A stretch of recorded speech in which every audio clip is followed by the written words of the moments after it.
Bolehkah rakyat menuntut pertanggungjawaban seorang pemimpin, meskipun pemimpin itu tidak terbukti korupsi secara pribadi? Jawaban saya, boleh, bahkan harus. Karena kepemimpinan bukan hanya soal apakah tangan seorang pemimpin bersih dari uang haram. Kepemimpinan juga soal apakah dia cermat memilih orang, apakah dia mampu mengawasi bawahannya, dan apakah kebijakannya membawa manfaat nyata bagi rakyat.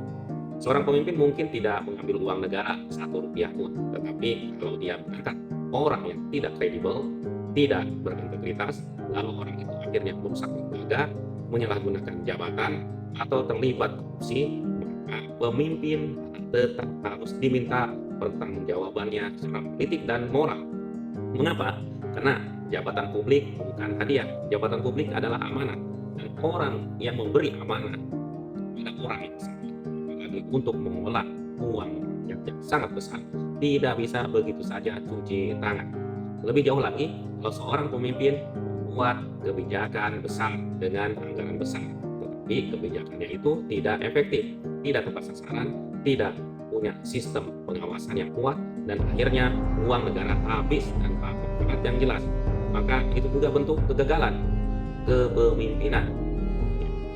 Mungkin bukan korupsi secara hukum, tapi bisa jadi ini adalah kelalaian yang mahal, bisa menjadi pemborosan negara, bisa menjadi pengkhianatan terhadap kepercayaan rakyat. Rakyat berhak bertanya, siapa yang memilih orang itu? Siapa yang memberi jabatan itu? Siapa yang menyetujui kebijakan itu? Siapa yang mengawasi anggaran itu? Dan siapa yang harus bertanggung jawab ketika semuanya gagal? Jangan sampai ketika program dipuji, pemimpin berdiri paling depan, tapi ketika program gagal, uang negara hilang dan rakyat dirugikan. Semua orang pura-pura tidak tahu. Itu tidak adil. Pemimpin sejati tidak hanya hadir saat tepuk tangan, pemimpin sejati juga berani bertanggung jawab saat terjadi kesalahan. Maka tuntutan rakyat bukan kebencian, tuntutan rakyat bagian dari demokrasi. Uang negara adalah uang rakyat, jabatan negara adalah amanah rakyat, dan kebijakan publik harus kembali kepada kepentingan rakyat.